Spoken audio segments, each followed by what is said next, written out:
Mr. Carey is now recognized for 5 minutes for the purpose of asking questions.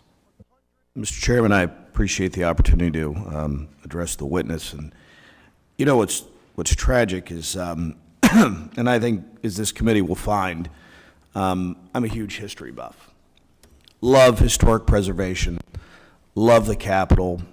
My plan was to be here today and ask you, and I will eventually, ask you about the historic preservation work that you're doing, asking about some of the things that we could do better with historic preservation in terms of the Capitol. But as I'm listening to my colleagues across the aisle and even on our side, asking you questions about things that really I wasn't planning on asking you, but I'm going to ask you now.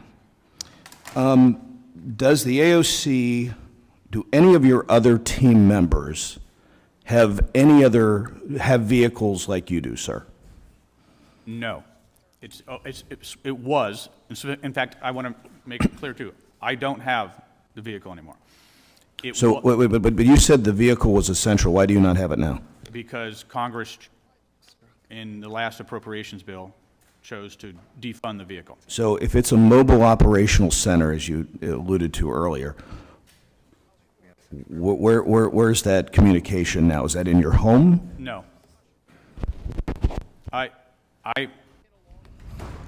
My opinion is it would have been better if they continued to appropriate it, but they. But where is it now? Where's that? Where's the communication that you have to have, since you have to be on 24/7, as you said earlier in your testimony? So now it's going to occur via cell phone. Okay. So the other question was, and listening to, because I do want to get to the historic preservation stuff, because that's really stuff I care about, but these are questions that just came up as I'm listening to my colleagues across the aisle.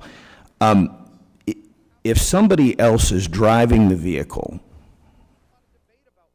and you're in the vehicle, but they're driving it, and it's provided for by the government, if that person is in an accident, who's liable for that? I'd have to get back with you on that. I'm not a lawyer. Would you? And neither am I. So that's why I'm asking a simple question. I mean, what is it?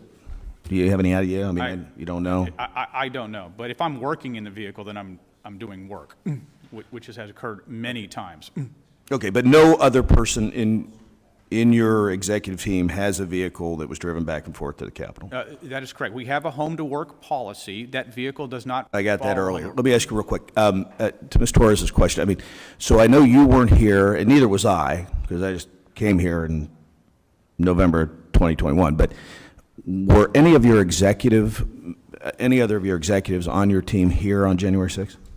So I believe, and I'll have to get back to you on all the number of executives. Okay. I believe the House office building was there, because I was in constant contact with the Capitol building superintendent was there, because I was in constant contact with him about how to change the flow of air to get all the pepper spray and stuff like that out of the Capitol, and secure elevators and stuff like that. Okay. Well, and I appreciate that. I would like to just kind of have an idea of how many of your executives actually were here during January 6th. I mean, obviously I was not, since I was not even thinking that I would ever be serving in this position.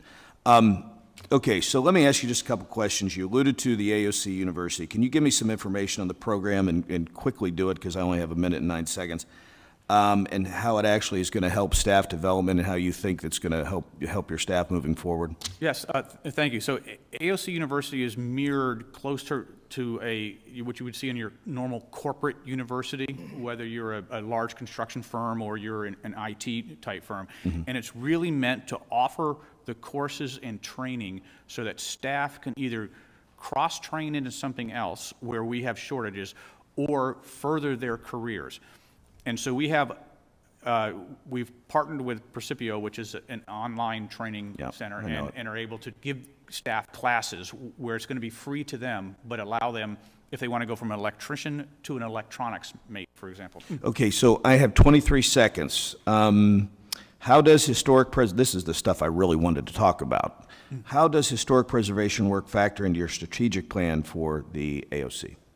So that is 10 seconds. Yeah, that's actually one of our core mission, is to preserve and then Inspire are our three core missions. So historic conservation is obviously exceptionally important, but there's a tension between modernization and historical prevention. And I would love to have a continued conversation with you. Let's do that, because we're now 11 seconds over. Mr. Chairman, I appreciate your indulgence, and I yield back.